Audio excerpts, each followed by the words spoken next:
privilege of being one of the pastors here, in fact, the senior pastor here at Community Church at Ocean Pines, and to be engaged and involved in the cooperative parish involving Community Church, Bates United Methodist Church in Snow Hill, and also Trinity United Methodist Church in Newark, Maryland. In the Old Testament, my favorite book of the Bible fluctuates between Job and the Old Testament book of Psalms. In the New Testament, my favorite form of writing are parables. And by the way, I'm Reverend Dale Brown, one of the pastors here at Community Church at Ocean Pines, and also part of the cooperative parish, including Community Church, Bates United Methodist Church in Snow Hill, and Trinity United Methodist Church in Newark. One of the parables that is hard to understand is the parable of the wicked tenants. And in this parable, a man has a vineyard, and he goes away and leaves it to the care of those who are renting it from him, who have promised to care for all the vineyard so that they and he might receive a profit. And hearkening back to the Old Testament, to Isaiah 5, and Isaiah's understanding of the wicked tenants who do damage and hard things to both the people who are there and to the vineyard itself, which we understand as the nation, two questions grow out of this parable. Number one, how will you treat the land? How do you treat the land? Is it yours? Do you own it? Is it your possession, or is it really God's land, God's property, God's place? The story of creation in Genesis calls us to be stewards, not owners. And I think Isaiah 5 reflects that as well as this parable of the wicked tenants. When they see the son of the landowner, they say, here's his heir, let's rise up and kill him, and then we'll be able to keep this. It'll be ours.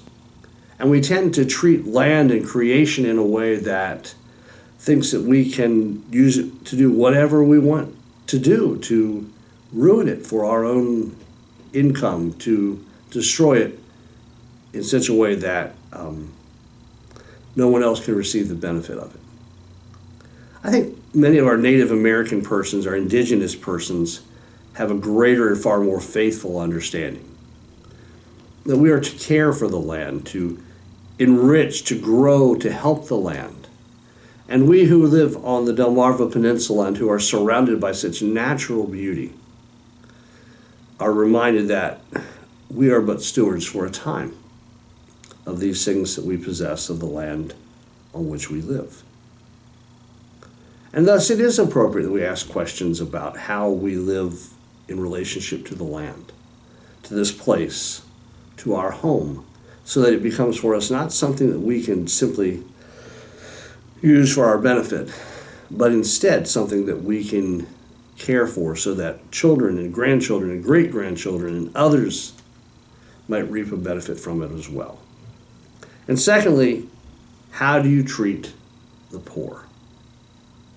This parable reminds us that we have a responsibility to people who have less than we do. I'm sitting in my office and I'm across from the Nook, and the Nook is a place where we have a food pantry and we help those who are hungry, and we have a place where you can buy clothing, used clothing at a discounted rate. It seems to me that in this era when things are costing more, there are more poor. One of the government officials, in a very unkind and indifferent way, was told that people were taking money out of their 401ks and their savings to pay for the very basic things of life, and he said, well, maybe they didn't plan well. That's not always the case. Sometimes things happen that overwhelm even the best planning. Are we generous? Are we kind? Do we stand with the poor as Jesus always does? It's a justice issue, an issue that plays out every day in so many, many different ways and places. I encourage you to read the parable of the wicked talents, to be aware of what it says, but to read it alongside of reading Isaiah 5. Certainly Jesus, as the good Jewish man he was, knew the prophet Isaiah. And in telling this story, I'm sure it was upon his mind and heart. How do we treat the land?